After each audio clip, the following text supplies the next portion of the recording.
Imagine going outside and not being able to get a clear view of the sky. Imagine having to wear a covering over your face to prevent the inhalation of toxic chemicals and particulates. The reality in which I just described is happening all over the world. In cities like Zabul, Iran, which is just named the world's most toxic and polluted city by the World Health Organization, residents that are outdoors can barely see 100 feet in front of them on an average day and are taking in toxic chemicals and particulates from the pollution from the factories in the city as well as cars. So what's the solution to these chemical producing factories and cars? I believe solar energy is a cleaner and superior to non-renewable energy sources, and in the end can save the environment and mankind from climate change and global warming. Today, I would like to tell you about the problems of pollution, the benefits of solar power, and some of the reasons people oppose solar power. I have recently studied these subjects and would like to tell you about them, so let's talk about the problem at hand. Pollution is created every day, and it takes a number of forms. The spread of pollution created by greenhouse gases has negative effects on both flora and fauna worldwide. Pollution of aquatic areas can cause the production of toxic algae, which can cause humans to become sick if they come in contact with them in areas like gulfs, seas, and oceans, as well as smaller bodies of water worldwide. Many pollutants destroy forests and woodlands, which also displace animals, which can cause even more deforesting and the evacuation of woodland areas by creatures, causing them to spread the destruction of forests and woodlands. Pollution also affects humans as well. Some effects on humans include irritation of eyes, difficulty breathing, as well as neuropsychiatric complications. While those effects take on their symptoms immediately, many effects do not. They can come in longer range cases like cancer, cardiac, and respiratory diseases, which can affect you later on in life. So, what could be a solution to all of these awful side effects that you get from pollution and the chemicals put out by factories and cars? Solar energy, I believe, is the solution.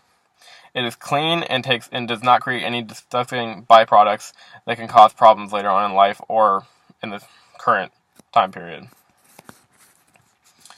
Switching to solar would put a stop to air pollution as well as reversing the effects of climate change and global warming. Photovoltaic lenses, or solar panels, use energy from the sun and do not create any toxic byproducts and do not require the burning of coal or gas to create any energy. Solar cells will also create stable energy prices as well as jobs. The solar field and solar industry is a labor-intensive field which requires humans to install these solar panels or solar farms if you're creating a large amount of them, that's what they are called. Whereas the coal industry requires humans to extract coal from coal-rich areas as well as supply them. The process in which we use to create energy from them requires little to no human operation, mostly a few per plant. Solar panels are also an energy stable product. They are able to take in the energy from the sun and create power, and then they can also store them in batteries instead of having to just shut it off and not have any power at all. Which is a reason that many opponents are against it, which I'll talk about in a few moments. Solar energy is also the most efficient and renewable energy source out of all of the renewable energy sources. Wind power is efficient, but does not create as much energy as does the sun. Wind is abundant, although it isn't as powerful as solar energy when it is harnessed, which is the reason I'm saying it is not as efficient as solar energy. The least amount of sunlight a day in the U.S. receives is 8 hours and 23 minutes on the winter solstice. and you would still get more energy from the sun in that day than you would on average with wind power coming in per that day, or the highest day of the year for wind power. Hydroelectric dams is another source of energy, but those do not perform at the capacity that solar panels do. So, once again, solar panels are the most efficient renewable energy source. While these are all legitimate claims and benefits of the solar energy, some opponents aren't quite ready to accept these facts. Common reasons for opposition include the capacity for the solar, the feasibility, and the storage. The capacity issue is that many opponents feel that solar isn't as efficient as coal burning or gas burning. Coal runs at about 70 to 80% capacity, while solar, as of right now, runs a little bit over 15, maybe in the 20% range. While that is a significant amount lower than the maximum capacity of solar and gas, of coal and gas, the solar panels can store the energy in batteries and save them and then perform at the same capacity overall through the batteries and substations across the United States as coal and gas. On the island in Kauai, as stated by Tesla, they've recently donated, for their own benefit, solar farms as well as solar battery stations.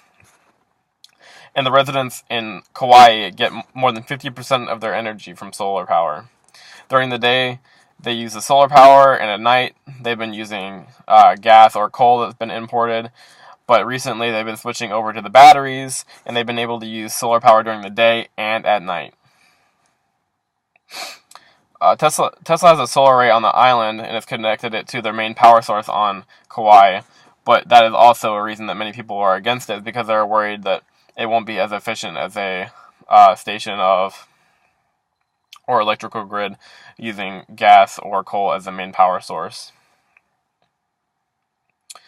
The feasibility, many who oppose solar energy say it isn't feasible because they believe the solar cells can only be put in deserts or plains in the Midwest, which is not true. You can put them from anywhere from the city streets to parking lots, around parking lots, to even rooftops. You can put them, and you can connect them to one central grid. But that concerns many people, having one central grid connected to all that, because they're worried if there's a shortage or a power outage, it will affect everybody.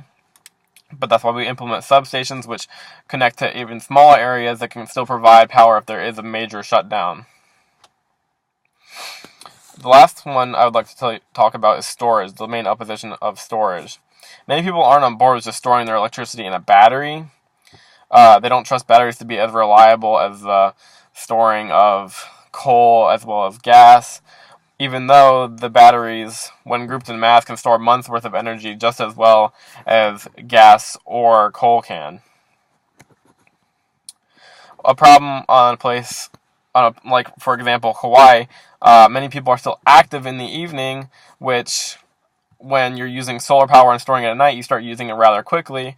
So I would say, even if gas is coal used during the day and solar is switched on at night, humans need to be more conscious about spending their energy and being more environmentally conscious about how much energy they're spending when they do not need it.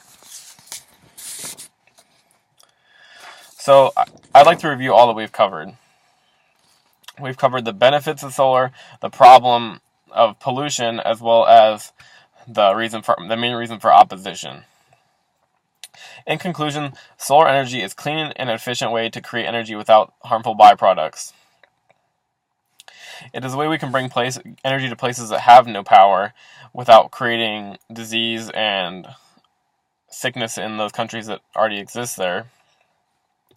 And while there are many individuals who think negatively about solar energy, it could be the way we improve our chances of surviving and reversing the effects of global warming and climate change. I hope to have changed your view on solar energy if you thought of it negatively, and if you thought of it positively, I hope to have reinforced that. Thank you for listening to my speech.